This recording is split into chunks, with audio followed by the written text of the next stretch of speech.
नमस्कार सभी विद्यार्थियों और साथियों को। जय हिंद, वंदे मातरम। कैसे हैं आप सभी लोग? हम उम्मीद करते हैं कि आप सभी लोग बहुत ही अच्छे होंगे। आप सभी एक बार पुनः से आ चुके हो दीपक लक्ष्य अब यूट्यूब चैनल की ऑनलाइन क्लासेज में। आप सभी का हार्दिक स्वागत, वंदन और अभिनंदन करते हैं। हम आप सभी के मध्य में लेकर के उपस्थित हुए हैं हिंदी साहित्य इतिहास के महत्वपूर्ण वैकल्पिक प्रश्नों की श्रृंखला को, जो कि आपकी आने वाली परीक्षाओं में KVS, NBS, EMRS, DSSS, UP TGT, PGT, LT व अन्य सभी प्रतियोगी परीक्षाओं में महत्वपूर्ण साबित होगी। तो आप सभी एक बार सेशन को लाइक, कमेंट कर शेयर कर दीजिए। चैनल के ऊपर पहली बार आए हो तो सब्सक्राइब कीजिए, बेल आइकन दबाइए, जिससे आने वाली कक्षाओं का नोटिफिकेशन आप सभी तक पहुंचता रहेगा। तो चलिए हम शुरुआत करते हैं बगैर किसी इंतजार के आज के पहले प्रश्न के साथ में। भारतेंदु ने ददरी मेले के अवसर पर भारत वर्षोन्नति कैसे हो सकती है विषय पर ओजस्वी और सारगर्भित भाषण किस स्थान पर दिया था? आप सभी के लिए मोस्ट इम्पॉर्टेंट प्रश्न है। बनारस, इलाहाबाद, लखनऊ, बलिया। भारतेंदु जी ने ददरी मेले के अवसर पर भारत वर्षोन्नति कैसे हो सकती है इस विषय पर ओजस्वी और सारगर्भित भाषण किस स्थान पर दिया था? तो इस प्रश्न के लिए आप सभी का सही जवाब आ रहा है विकल्प डी, तो राइट माना जाएगा। यानी बलिया स्थान पर भारतेंदु जी ने अपना भाषण दिया था भारत वर्षोन्नति कैसे हो सकती है विषय के ऊपर। और बलिया कहाँ पर है? उत्तर प्रदेश का एक जिला है। कहाँ का है? बलिया उत्तर प्रदेश का एक जिला है।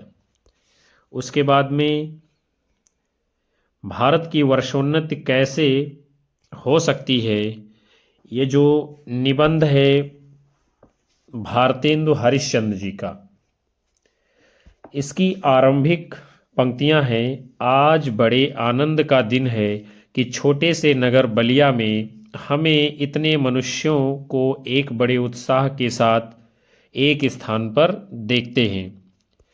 उसके बाद में इस निबंध में जिक्र किस किस चीज़ का आता है वो हम लोग जानते हैं, क्योंकि ये भी पूछ लिया जाता है। बलिया का जिक्र है, बनारस का, रॉबर्ट साहब का, अबुल फजल का, बीरबल का, टोडरमल का, मुंशी चतुर्भुज सहाय का, मुंशी बिहारी लाल का, हनुमान जी का और मेढक का। ये सभी जिक्र जो है इस निबंध में आते हैं।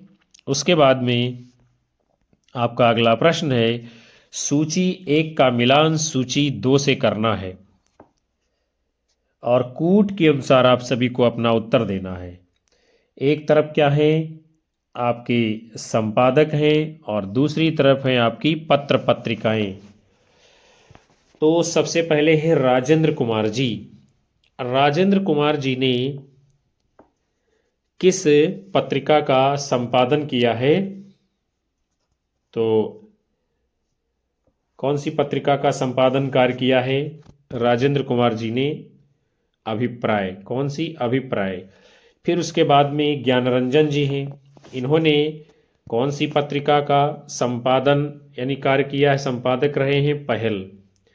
फिर जगदीश गुप्त जी हैं, ये किस पत्रिका के हैं? नई कविता के हैं। और फिर विजय देवनारायण शाही जी हैं, ये आलोचना पत्रिका के संपादक हैं। यानी राजेंद्र कुमार अभिप्राय के हैं, ज्ञानरंजन पहल के हैं, आप सभी जानते हैं, जगदीश गुप्त नई कविता के हैं और विजय देवनारायण शाही आलोचना पत्रिका के संपादक रहे हैं। तो यहाँ पर आप सभी का सही मिलान कर दिया गया है।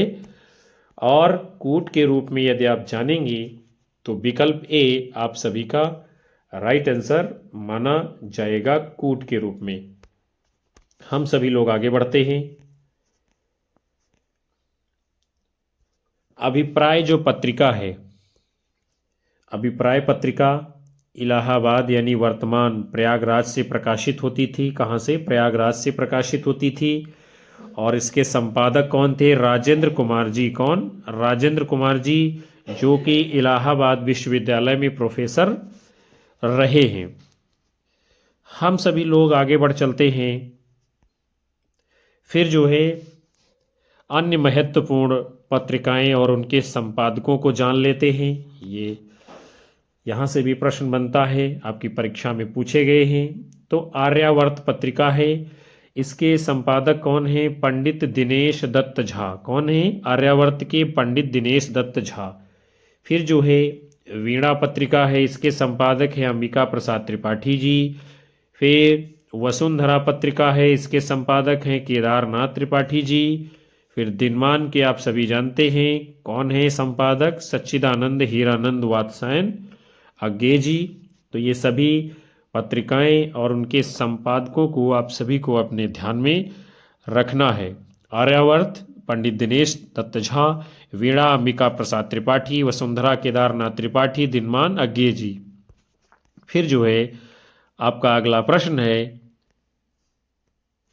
गद्य की भाषा पर महादेवी जी के इस, क्या लिखा है? गद्य की भाषा पर द्विवेदी जी के इस शुभ प्रभाव का स्मरण जब तक भाषा के लिए शुद्धता आवश्यक समझी जाएगी तब तक बना रहेगा। बहुत ही महत्वपूर्ण कथन है और बहुत ही महत्वपूर्ण प्रश्न है आपकी परीक्षाओं के लिए। गद्य की भाषा पर द्विवेदी जी के शुभ प्रभाव का स्मरण जब तक भाषा के लिए शुद्धता आवश्यक समझी जाएगी तब तक बना रहेगा। उपर्युक्त पंक्ति किस आलोचक की है? जो कि महावीर प्रसाद द्विवेदी जी के विषय में लिखी गई है। तो देखते हैं हम लोग जो है किसका ये कथन है महावीर प्रसाद द्विवेदी जी के विषय में। आचार्य नंद दुलारे वाजपेयी, आचार्य रामचंद्र शुक्ल, बाल मुकुंद गुप्त, नामवर सिंह। आप सभी को इनमें से एक उत्तर चयन करके बताना है। ये कथन किसका है? आचार्य महावीर प्रसाद द्विवेदी जी के विषय में। तो आप सभी का इस प्रश्न के लिए जवाब आ रहा विकल्प बी, तो बिल्कुल ठीक माना जाएगा। आचार्य रामचंद्र शुक्ल जी कहते हैं कि गद्य की भाषा पर द्विवेदी जी के शुभ प्रभाव का स्मरण जब तक भाषा के लिए शुद्धता आवश्यक समझी जाएगी तब तक बना रहेगा। ये कथन आचार्य रामचंद्र शुक्ल का है महावीर प्रसाद द्विवेदी जी के लिए। फिर शुक्ल जी आगे लिखते हैं, क्या लिखते हैं? व्याकरण की ओर इस प्रकार का ध्यान जाने पर कुछ दिनों व्याकरण संबंधी बातों की चर्चा भी पत्रों में अच्छी चली। ये भी बात आपको ध्यान में रखनी है, ये भी कथन पूछा गया है। व्याकरण की ओर इस प्रकार ध्यान जाने पर कुछ दिनों व्याकरण संबंधी बातों की चर्चा भी पत्रों में अच्छी लगी। ये कौन कहता है? शुक्ल जी। फिर जो है आपका अगला प्रश्न है, बड़ा ही महत्वपूर्ण प्रश्न आप सभी के सामने है। क्या है? भारतेंदु ने तदीय समाज की स्थापना किस वर्ष की है? 1836, 1873, 1871, 1845। मोस्ट इंपॉर्टेंट प्रश्न आप सभी के सामने है आपकी परीक्षा के लिए। भारतेंदु जी ने तदीय समाज की स्थापना किस वर्ष की थी? तो इस प्रश्न के लिए आप लोगों का जवाब आया है विकल्प भी, तो राइट माना जाएगा। यानी कि 1873 ईस्वी में तदीय समाज की स्थापना हुई है। आप इसको इस प्रकार याद कर सकते हैं, तदीय और 73, तदीय और 73 दोनों में जो है ता आ रहा है, इसे आप याद कर सकते हैं। फिर जो है भारतेंदु ने तदीय समाज की स्थापना 1873 में की है, ये तो आप सभी ने जान ही लिया है। और इसकी स्थापना उन्होंने जो है वैष्णव भक्ति के प्रचार के लिए की थी। किसके लिए? वैष्णव भक्ति के प्रचार के लिए की थी। ये बात बहुत ही महत्वपूर्ण है। आपको ध्यान में रखना है। यानी जो है तदी समाज की स्थापना भारतेंद्र जी ने क्यों की है? तो वैष्णव भक्ति के प्रचार के लिए तदी समाज की स्थापना भारतेंद्र जी ने की थी। आइए अब हम लोग जानते हैं भारतेंद्र जी के बारे में अन्य महत्वपूर्ण तथ्यों को, जहां से प्रश्न पूछे गए हैं आपकी परीक्षा में और आने वाली परीक्षा के लिए भी महत्वपूर्ण है। तो भारतेंद्र जी जो है रसा उपनाम से लिखते थे। किस उपनाम से? रसा उपनाम से। और कवितावर्धिनी सभा के संस्थापक रहे हैं भारतेंद्र जी। किसके? कवितावर्धिनी सभा के संस्थापक। और कवितावर्धिनी सभा की स्थापना कब की है भारतेंद्र जी ने? 1870 ईस्वी में। फिर है काशी पेनी रीडिंग क्लब के भी संस्थापक रहे भारतेंद्र जी। और भारतेंद्र जी की उपाधि कौन सी रही है? भारतेंदु। क्या है इनकी उपाधि? भारतेंदु उपाधि है, रसा उपनाम है और कवितावर्धिनी सभा के संस्थापक रहे हैं। काशी पेनी रीडिंग क्लब के भी संस्थापक रहे हैं भारतेंदु हरिश्चंद्र जी। और कवितावर्धिनी सभा की स्थापना कब की है? 1870 ईस्वी में। हम सभी लोग आगे बढ़ेंगे। आपका अगला प्रश्न है, निम्नलिखित रचनाओं का प्रकाशन वर्ष के अनुसार सही आरोही क्रम जो है क्या होगा? उससे हम लोगों को लगाना है, जवाब देना है। तो देखते हैं हम लोग जो है निम्नलिखित रचनाओं का प्रकाशन वर्ष के अनुसार सही आरोही क्रम क्या होगा? प्रेमचंद घर में, आवारा मसीहा, संस्कृत के 4 अध्याय, अरे आया और रहेगा याद। और भी एक रचना नीचे दी गई है, एक कहानी यह भी। तो देखते हैं हम लोग। तो सबसे पहले विद्यार्थियों इसमें आएगा आपका प्रेमचंद घर में यानी कि ए। फिर आएगा आवारा मसीहा यानी कि बी। फिर आएगा संस्कृति के 4 अध्याय यानी कि सी। फिर आएगा अरे आयावर रहेगा याद यानी कि डी। फिर आएगा एक कहानी यह भी यानी कि ई। A B C D E, यही जो है प्रकाशन वर्ष का क्रम रहेगा आपके अगले उत्तर के रूप में, कूट के रूप में। तो A B C D E जिस विकल्प में होगा वही आपका सही उत्तर माना जाएगा। तो A B C D E किस में है देखते हैं हम लोग। तो आपका जवाब क्या माना जाएगा? विकल्प ए आप सभी का राइट आंसर है। हम लोग आगे बढ़ चलते हैं। अब जो है देख लेते हैं इन रचनाओं के प्रकाशन क्रम को।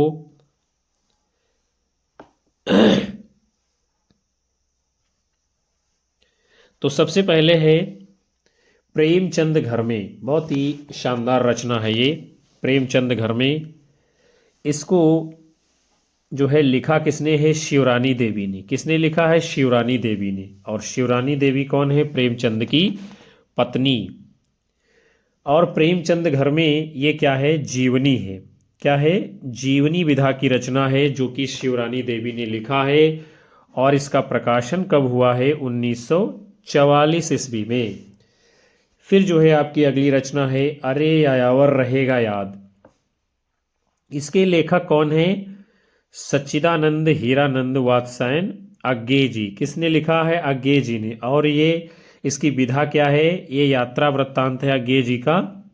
इसका प्रकाशन कब हुआ है? 1953 ईस्वी में। अरे आयावर रहेगा याद। अगली रचना है संस्कृति के 4 अध्याय। किसने लिखा है? रामधारी सिंह दिनकर की रचना है। और इसका प्रकाशन कब हुआ है? 1956 ईस्वी में। कब हुआ है? 1956 ईस्वी में। उसके बाद में अगली आपकी रचना है आवारा मसीहा। ये जो है बंगला के कवि शरत चंद्र जी के जीवन पर आधारित जीवनी विधा की रचना है। किस विधा की? जीवनी विधा की रचना है। और किसके ऊपर आधारित है? बंगला के कवि शरत चंद्र के ऊपर। और इसका प्रकाशन कब हुआ है? 1974 ईस्वी में। और इसके लेखक कौन है? विष्णु प्रभाकर जी। तो ये सभी बातें महत्वपूर्ण हैं और सभी बिंदुओं से एक एक करके प्रश्न परीक्षाओं में पूछे गए हैं। अगला है एक कहानी यह भी। इसको किसने लिखा है? मन्नू भंडारी जी ने। और इसकी विधा क्या है? तो ये आत्मकथा है। और इसका प्रकाशन कब हुआ है? 2007 ईस्वी में। तो चलिए हम लोग अगले प्रश्न को देखते हैं। अज्ञेय के संबंध में कौन से कथन असत्य हैं, ये आपसे पूछा जा रहा है। असत्य यानी कि गलत कथन को आपको बताना है। तो चलिए हम लोग देखते हैं इसमें कौन सा असत्य कथन है यानी कि गलत कथन है अज्ञेय जी के विषय में। तो सबसे पहले क्या है? अज्ञेय का पहला कविता संग्रह भग्नदूत 1933 ईस्वी में प्रकाशित हुआ है। क्या है? अज्ञेय जी का पहला और कविता संग्रह भग्नदूत कब प्रकाशित हुआ है? 1933 ईस्वी में। तो ये क्या है? ये बात जो है आपकी पूरी तरीके से सही है। अज्ञेय जी का पहला जो कविता संग्रह है भग्नदूत 1933 में प्रकाशित हुआ है, इसमें कोई शक नहीं है। फिर अगला देखते हैं। चिंता नामक कविता संग्रह 4 खंडों में विभक्त है। तो ये क्या है? बात गलत है। चिंता नामक जो कविता संग्रह है 4 खंडों में विभक्त नहीं है। फिर अगला है हरी घास पर क्षण भर कविता में प्रतीकात्मक शैली के अंतर्गत मृत्यु का चित्रण किया गया है। ये भी क्या है? बात गलत है। हरी घास पर क्षण भर कविता में प्रतीकात्मक शैली के अंतर्गत मृत्यु का चित्रण नहीं किया गया है। फिर अगला है देशभक्ति, बलिदान इत्यादि अन्यान्य भावों के बावजूद इत्तलम का स्थायी भाव प्रेमानुभूति ही है। देशभक्ति, बलिदान इत्यादि अन्यान्य भावों के बावजूद जो इत्तलम रचना है अज्ञेय की, उसका स्थायी भाव प्रेमानुभूति भी है। तो ये क्या है? बात बिल्कुल सही है। फिर अगला कथन है बावरा अहेरी अज्ञेय का सबसे छोटा कविता संग्रह है। ये भी क्या है? बात बिल्कुल सही है। बावरा अहेरी अज्ञेय जी का सबसे छोटा कविता संग्रह है, इसमें कोई भी शक नहीं है। तो सही वाले हमने देख लिया। पहला कविता संग्रह भग्नदूत 1933 में, ठीक है। और क्या है? देशभक्ति, बलिदान इत्यादि अन्यान्य भावों के बावजूद इत्तलम का स्थायी भाव प्रेमानुभूति है, सही है। बावरा अहेरी अज्ञेय जी का सबसे छोटा कविता संग्रह, सही है। और हमको बताना है गलत उत्तर। तो गलत कौन सा है? बी और सी। तो बी और सी जिस विकल्प में होगा वही आपका आगे सही उत्तर माना जाएगा। तो बी और सी किसमें है? आपका विकल्प सी में, और यही आपका राइट आंसर होगा। हम लोग आगे बढ़ते हैं। यानी देखते हैं हम लोग, ये कथन आया जो है चिंता नामक कविता संग्रह 4 खंडों में विभक्त है। तो ये 4 खंडों में नहीं है, बल्कि क्या है? चिंता जो इनका कविता संग्रह है अज्ञेय जी का, वो 2 भागों में विभक्त है। कितने? 2 भागों में है। और उनके नाम क्या हैं? विश्वप्रिया और एकायन। ये नाम भी आपको याद में रखने हैं, विश्वप्रिया और एकायन। ये चिंता कविता संग्रह के 2 भाग हैं। फिर उसके बाद में और जो एक कथन आया है उसको भी हम लोग जानते हैं। क्या कहा गया था? हरी घास पर क्षण भर कविता में प्रतीकात्मक शैली के अंतर्गत मृत्यु का चित्रण किया गया है। तो ये तो गलत ही था। और सही क्या है?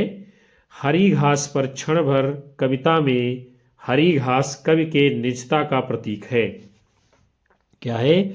हरी घास पर क्षण भर जो एक कविता है उसमें क्या है? हरी घास जो है कवि के निजता का प्रतीक है। ये बात महत्वपूर्ण है। उसके बाद में भग्नदूत अज्ञेय जी का प्रथम काव्य संग्रह है। ये भी प्रश्न कई बार पूछा गया है, आपको ध्यान में रखना है। क्या है? ये प्रथम काव्य संग्रह है अज्ञेय जी का। और इत्तलम ये जो इनका कविता संग्रह है 4 भागों में है। कितने भागों में है? 4 भागों में विभाजित है। बंदी, स्वप्न, ही हारिल, वंचना के दुर्ग, मिट्टी की इहा, ये 4 भाग हैं इत्तलम कविता के। बंदी स्वप्न, ये हारिल वंचना के दुर्ग मिट्टी की इहा। और अरि वो करुणा प्रभा में, ये जो कविता संग्रह है अज्ञे का, यह भी 4 भागों में विभाजित किया गया है। अरि वो करुणा प्रभा में 4 भागों में। कौन कौन से? रोपैत्री, रूपकेकी, एक कीचड़ का खाका, द्वारहीन द्वार। कौन से हैं 4 भाग अरि वो करुणा प्रभा में काव्य संग्रह के?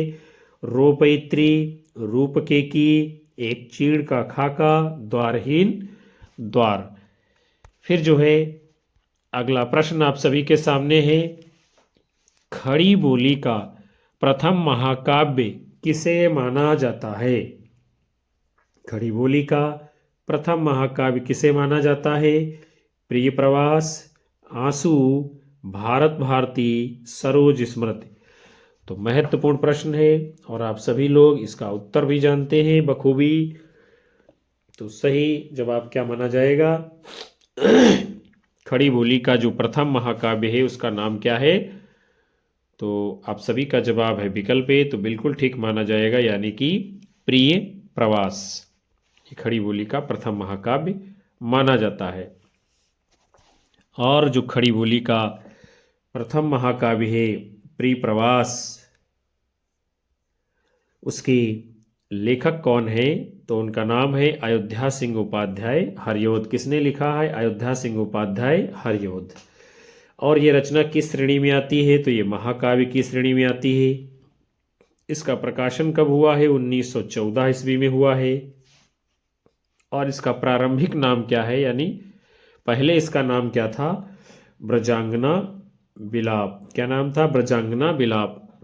ये सभी जो बिंदु आप देख रहे हैं, महत्वपूर्ण तथ्य देख रहे हैं, एक एक करके सभी प्रश्न पूछे गए हैं।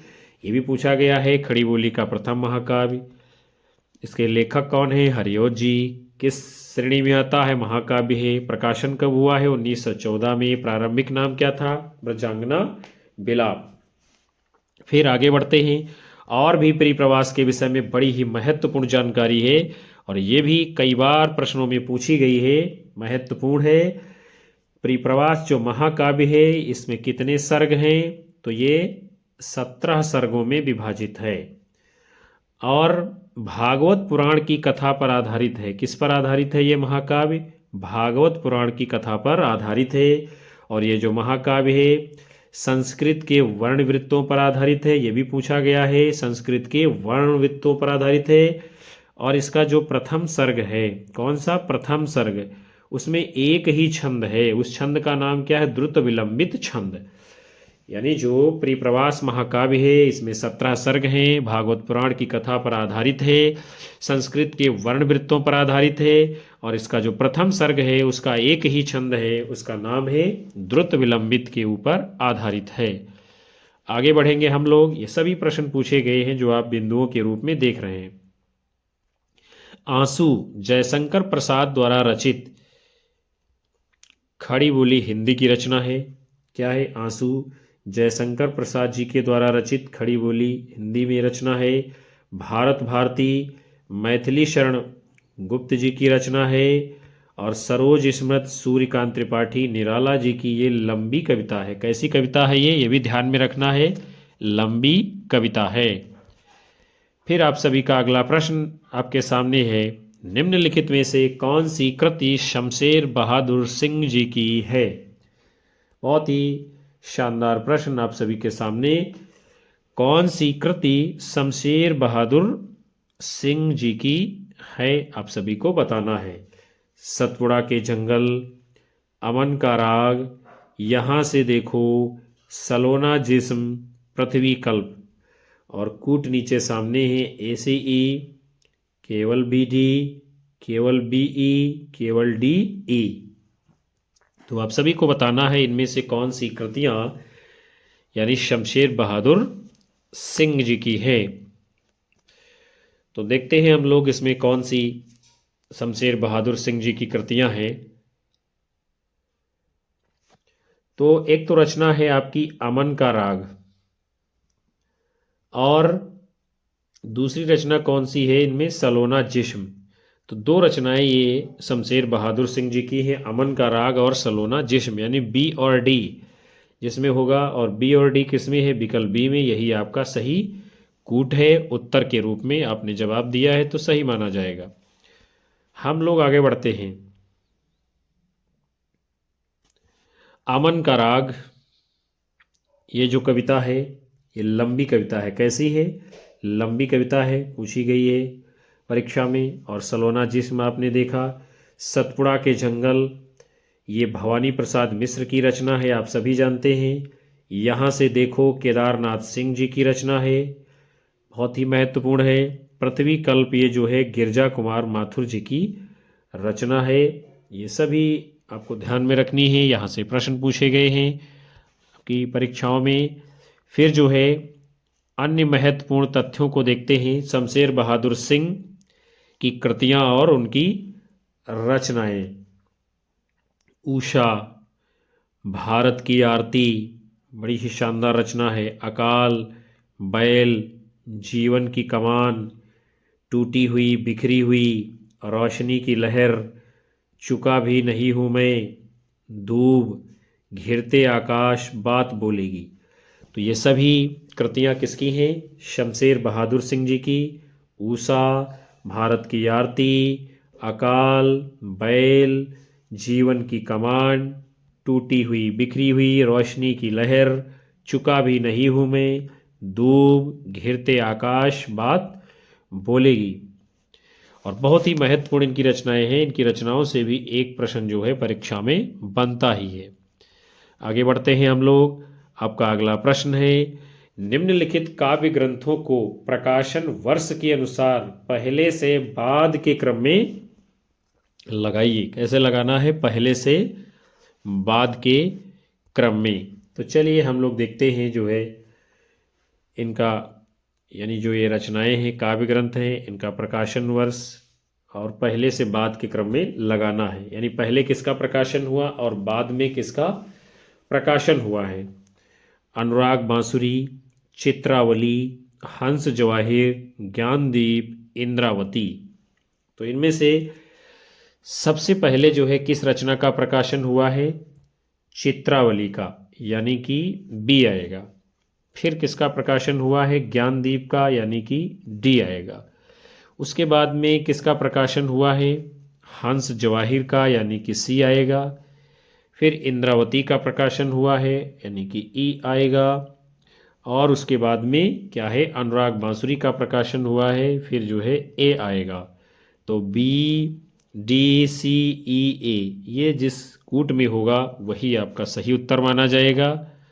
तो किस में है ये, बी डी सी ई ए आपका विकल्प डी में है, और यही आपका सही कूट है उत्तर के रूप में। हम लोग आगे बढ़ चलते हैं, देखते हैं इन रचनाओं का प्रकाशन कब हुआ है और किसकी रचनाएं हैं। चित्रावली, इसका प्रकाशन वर्ष क्या है, 1913 ईस्वी, और ये रचना किसकी है, उस्मान कवि की।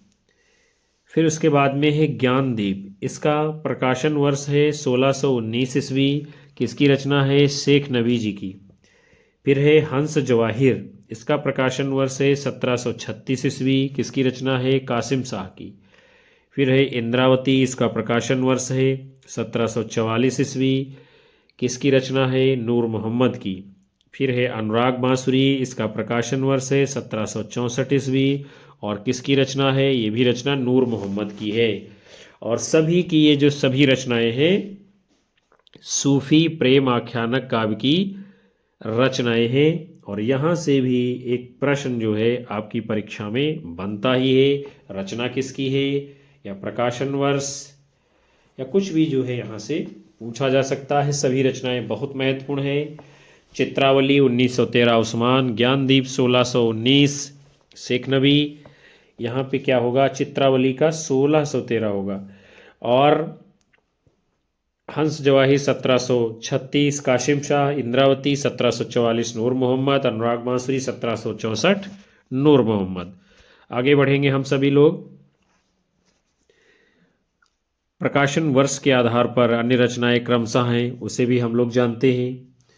जैसे कि रामचंद्रिका 1601 ईस्वी, रामचंद्रिका 1601 ईस्वी, प्रेम वाटिका 1614 ईस्वी, रसरतन 1618 ईस्वी, अंगदर्पण 1737 ईस्वी, रस प्रबोध 1741 ईस्वी, सभाविलास 1815 ईस्वी। ये जो है रचनाएं हैं, क्रम से प्रकाशन वर्ष है, इसको भी आपको ध्यान में रखना है, महत्वपूर्ण है, पूछी गई है परीक्षाओं में और आपके लिए एक प्रश्न बन सकता है। हमारा मुख्य उद्देश्य है आपको अधिक से अधिक जानकारी उपलब्ध कराना, मुहैया कराना एक ही प्रश्न में। फिर जो है आपका अगला प्रश्न है, निम्नलिखित रचनाओं को उनकी विधाओं के साथ में सुमेलित सही युग्म कौन से हैं? यानी कि रचनाएं और उनकी विधा से संबंधित सही युग्म कौन से हैं वो आपको बताना है इसमें। तो चलिए हम लोग देखते हैं क्या सही है क्या गलत है। प्रेमचंद घर में, क्या ये आत्मकथा है? एक कहानी यह भी, क्या ये है जीवनी है? भोला राम का जीव, क्या ये व्यंग रचना है? माटी की मूर्तें, क्या ये संस्मरण रचना है? अरे यायावर रहेगा याद, क्या ये कविता है? तो इसमें जो है आपको बताना है। माटी की मूर्तें यानी सबसे पहले है प्रेमचंद घर में, क्या ये आत्मकथा है? तो ये आत्मकथा नहीं है, यानी कि गलत है। फिर एक कहानी यह भी, क्या ये जीवनी है? नहीं है, ये भी गलत है। फिर है भोला राम का जीव, क्या ये व्यंग रचना है? तो बिल्कुल सही है, भोला राम का जीव ये व्यंग रचना है, अर्थात सी। फिर है माटी की मूर्तें, क्या ये संस्मरण है? ये भी बिल्कुल सही है, यानी कि डी। और अरे आया और रहेगा याद, क्या ये कविता है? तो ये कविता नहीं है। तो आपका जो पूछा जा रहा है सही युग्म कौन कौन से हैं, तो सही युग्म है 2, सी और डी, और यही आपका सही उत्तर माना जाएगा। भोला राम का जीव व्यंग है, माटी की मूर्ति संस्मरण रचना है, तो सी और डी जिस विकल्प में होगा वही आपका सही उत्तर माना जाएगा। और सी और डी किस में है? आपका विकल्प सी में, ये आपका सही जवाब है। हम लोग बढ़ते हैं आगे, देखते हैं इन रचनाओं की विधाओं को। प्रेमचंद घर में, ये इसकी विधा क्या है? जीवनी है। रचनाकार कौन है? शिवरानी देवी, जो कि प्रेमचंद की पत्नी है। फिर है एक कहानी, यह भी, ये क्या है? आत्मकथा है। किसने लिखा है?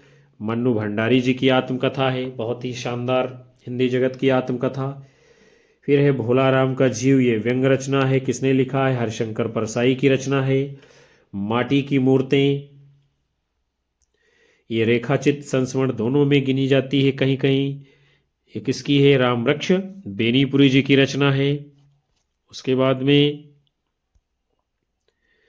अरे यायावर रहेगा याद, ये क्या है? यात्रा वृत्तांत है। क्या है ये?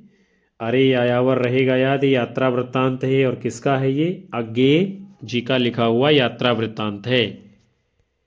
फिर जो है चर्चित संस्मरण रचनाओं को हम लोग जानते हैं। कौन से? चर्चित संस्मरण रचनाएं। तो जिनके साथ जिया, जिनके साथ जिया 1981 ईस्वी, किसने लिखा है? अमृतलाल नागर जी ने। जिनके साथ जिया 1981 ईस्वी, किसने लिखा है? अमृतलाल नागर जी ने। ये संस्मरण रचना है। फिर है सृजन के सेतु 1990 ईस्वी, एक नाव के यात्री 2001 ईस्वी। ये संस्मरण किसके हैं? दोनों विश्वनाथ प्रसाद तिवारी जी के। किसने लिखा है? विश्वनाथ प्रसाद तिवारी जी ने। सृजन के सेतु 1990, एक नाव के यात्री 2001। हम सभी लोग अगले प्रश्न की ओर बढ़ते हैं। बहुत ही शानदार प्रश्न आप सभी के सामने है। सिय मुख सरद कमल जिमि किमि कही जाए, निसिमलीन वह निसि दिन यह बिगसाए। उपर्युक्त पंक्ति में कौन सा अलंकार है? अलंकार पूछा जा रहा आपसे। प्रतीप, रूपक, व्यतिरेक, अनन्वय। सिय मुख सरद कमल जिमि किमि कही जाए, निस मलीन वो निस दिन यह बिगसाए। इस पंक्ति में कौन सा अलंकार है? तो आप सभी लोगों का इस प्रश्न के लिए जवाब दिया जा रहा है विकल्प सी, तो राइट माना जाएगा, यानी कि इन काव्य पंक्तियों में व्यतिरेक अलंकार है। कौन सा है? व्यतिरेक अलंकार है।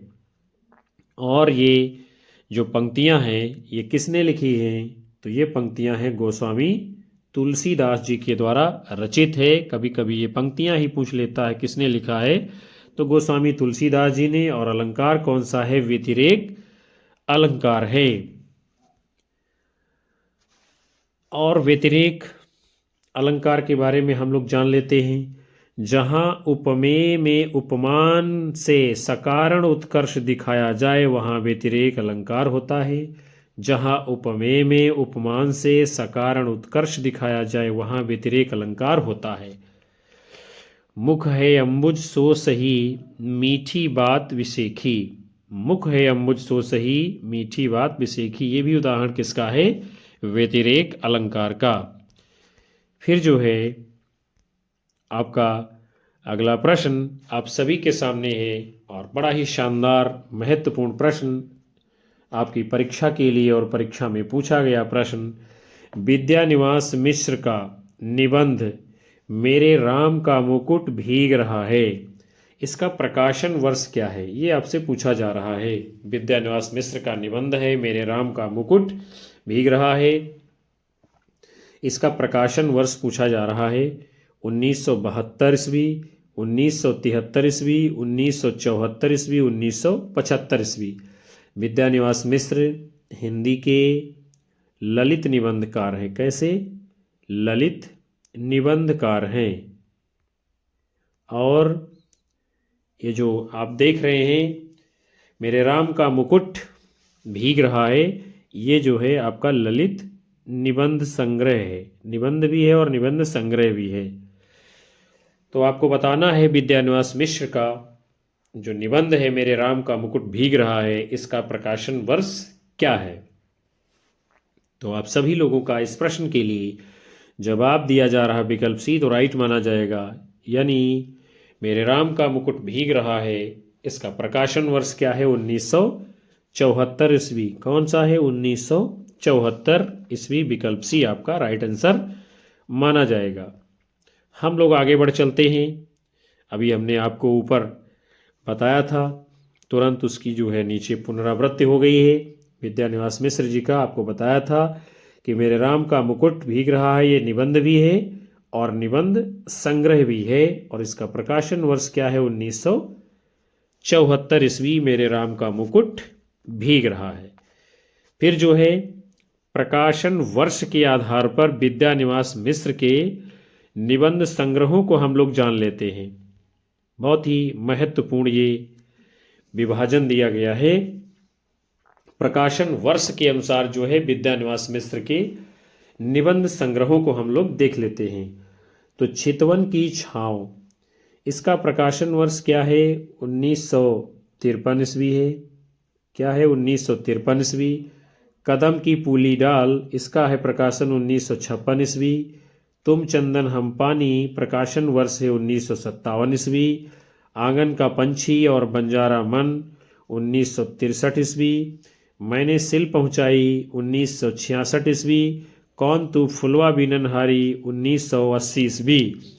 एक बार पुनः हम लोग देख लेते हैं। चितवन की छाँव 1953, कदम की फूली डाल 1956, तुम चंदन हम पानी 1957, आंगन का पंछी और बंजारा मन 1963, मैंने सिल पहुंचाई 1966, कौन तू फुलवा बिननहारी 1980। तो ये महत्वपूर्ण विभाजन है, प्रकाशन वर्ष है और निबंध संग्रह है विद्यानिवास मिश्र जी के। और मिश्र जी के निबंधों से भी एक प्रश्न जो है परीक्षा में अवश्य पूछा जाता है। तो प्रिय विद्यार्थियों और साथियों, आज के इस बड़े ही महत्वपूर्ण सेशन को हम यहीं पर समाप्त करते हैं, जिसके अंतर्गत आप सभी लोगों ने हिंदी साहित्य इतिहास के महत्वपूर्ण वैकल्पिक प्रश्नों की श्रृंखला को देखा जाना समझा। हम उम्मीद करते हैं कि ये सेशन आप सभी लोगों को पसंद आया होगा और आपकी आने वाली परीक्षाओं में महत्वपूर्ण भूमिका अवश्य निभाएगा। यहाँ से कई सारे प्रश्न आपकी परीक्षाओं में देखने को मिलेंगे।